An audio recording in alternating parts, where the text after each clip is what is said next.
Hey guys, welcome back to Country Living with the Wades. I'm Philip, and I tell you, today is a humid day outside. So I've got all the windows and doors closed. I've got the air conditioner on. Did I say air conditioner? Yes, my shop is air conditioned. I spoil myself. But today's a special day. Our friends at Lawn Pro have sent me a set of blades for my 54-inch zero-turn Cub Cadet mower to try out, to evaluate. So I want to take a real close look at them. We'll be opening the box. These are the blades I'm reviewing today. They are Budrash. They're sold on Amazon. I have a link below for them in Amazon. If they perform as well or better than the OEMs and they cost half as much, to me that's a real bargain. Today's video is to make sure that they fit, that they perform, and they do everything just like the OEMs. This is the box I've got. Let's open it up to see what it is. All right, let's see what we've got. First, we've got a packing slip. Let me open that up. It says what it is. It's got the part number of the blades. It says it's for to fit a Cub Cadet zero-turn 54-inch deck mower, medium lift blade. The box is definitely solid.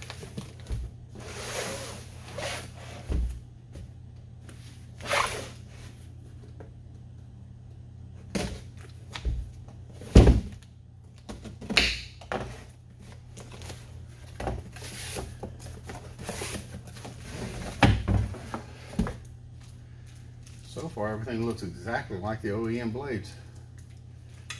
I have the star center, which is correct for my mower. They call this a medium lift blade. This part number is an X003QC2WUB.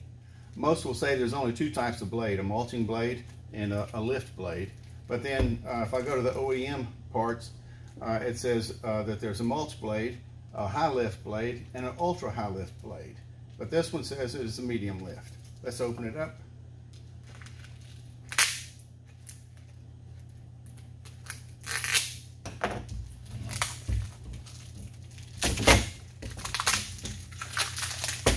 So the blades are individually wrapped.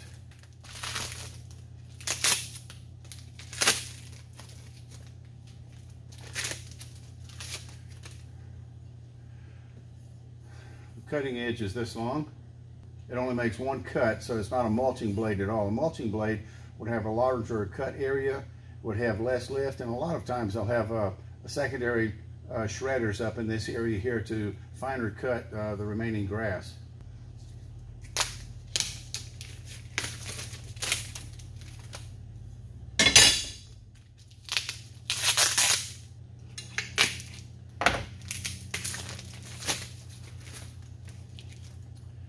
Well, that's all three blades.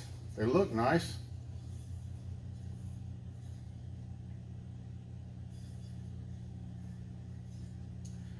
Well, that's all three blades out of the package. I guess the next step is put them on the mower, see how well they fit. Well, since I'll be dropping the deck to change the blades, I might as well go ahead and change the oil and filter, air filters, and the new blades. You know, it's really important to change your oil and filter every year, every season. And if you don't change your filter, could be as much as a fourth of the oil from your tank, from your crankcase, which is dirty, could stay in the oil filter. And there's no way to get this oil filter off without making a mess. So you have to be careful. Look at that. Oh yeah, pull it out of here. I put a wad of paper towels underneath it. There we go, got it. What a mess. Before you put the new oil filter on, put a little dab of oil, clean oil, just a thin film right around the seal, just to help make it where you can tighten the seal up without it gripping. Make sure you clean the surface that it's going to. You may have gotten some crud on it. Now I'm going to screw the new one on. Slide it in there without getting the face of it dirty. Get it good and tight, hand tight. Make sure your funnel is good and clean. Now, I know mine holds 2 quarts. I'm going to put in 1.5 quarts.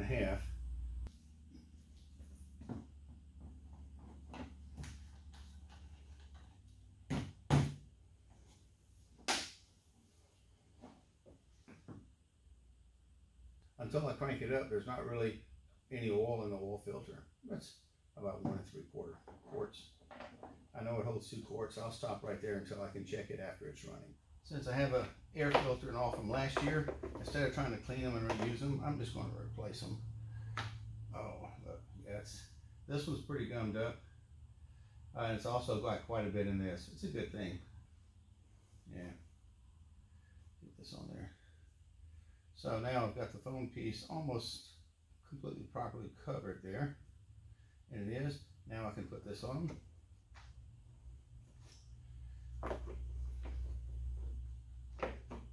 Well, that's oil filter, air filter, and I'll be changing the blades. Well, it's time to go ahead and pull the deck. Drop it all the way down. Remove the front pin.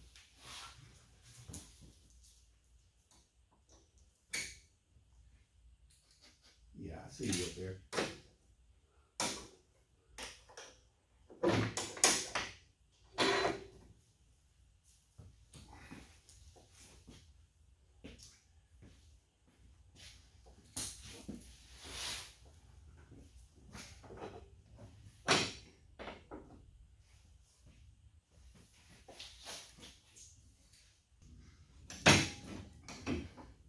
There.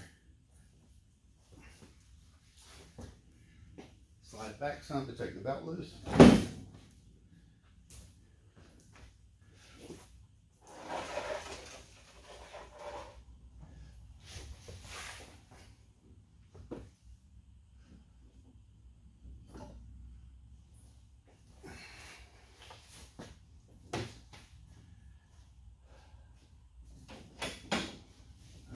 Raise it back up.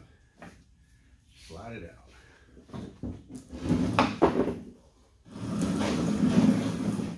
Well, it doesn't look too bad. What do you think about it, Pete Turkey? You're the hole inspector. Let me flip it over.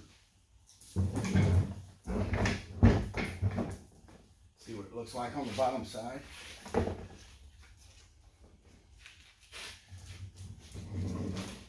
Oh, look at that mold. Yeah, it's from cutting that wet grass. Wow, look at the mold in there from the grass. All I've done this year is cut wet grass because we had a really hard freeze down to 16 degrees, and it stayed very cold where the ground was frozen for a couple of days, and it killed almost all the centipede grass. So all anybody has right now, including the sod farms around here, is weeds and little patches of centipede if they're using centipede. And that's what we have in the front. Now you see how this is all clumped in here and it's solid, packed? Well, there's a couple of reasons for it. Let me show you what those are. Number one is I feel these existing blades, the ones that are in here right now, this is the cutting edge as they rotate. But the lift edge, the back edge here, is completely worn away.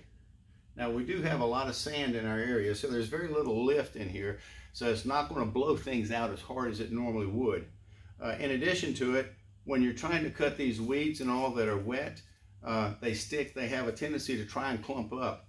And then when you combine that with a very low lift, it's not going to blow everything out as well, and things will clump up in here. If the grass is dry, and you're cutting like tall weeds and everything is really dry because it's the driest part of the summer, everything in here will be cleaned out 100% because nothing will stick to the inside. For me, the easiest way to take the blades off is with an impact wrench.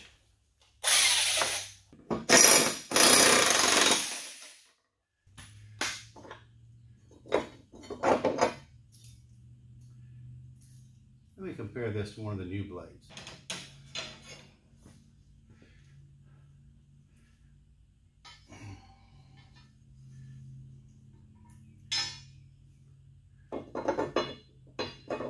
Clearance looks good. Tips are pretty close. The cut length on the new blades is exactly the same as with the old blades. But the old blades still have a lot of cut space on there, but the lift is completely gone. Wow, look how thick that is in there. All that dead grass. Yeah.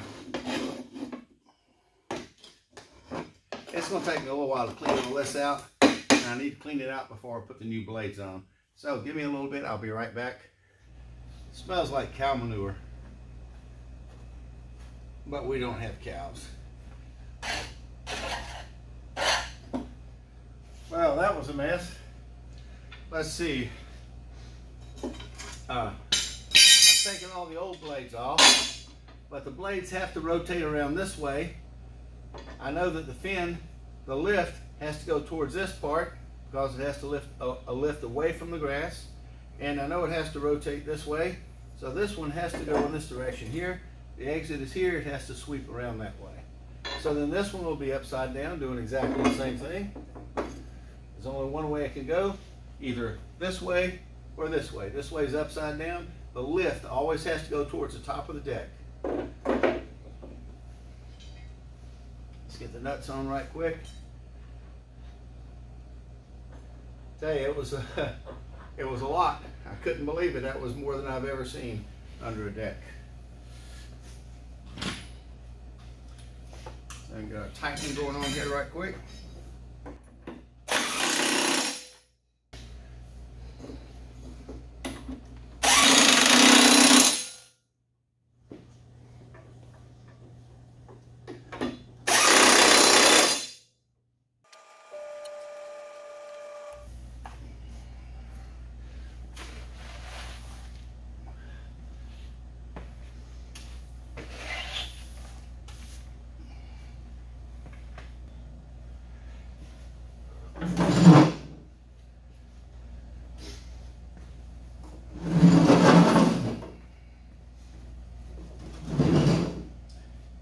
Well, let me get it outside, crank it up, then I'll test these blades on some heavy grass.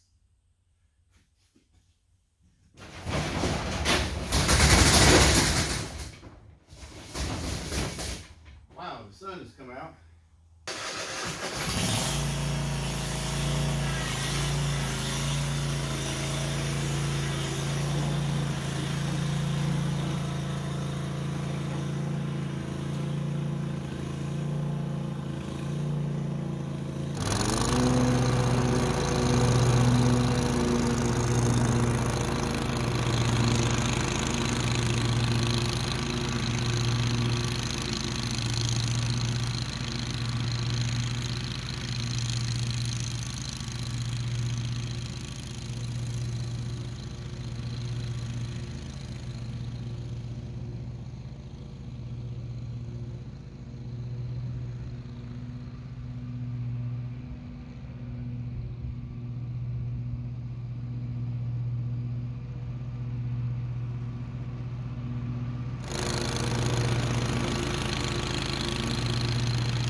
Well, looking at what I just quickly cut, cutting at normal, basically full speed. The grass is pretty high. I've got good clean cuts. I can't tell any difference between this and the high lift OEM blades, and these are half the cost.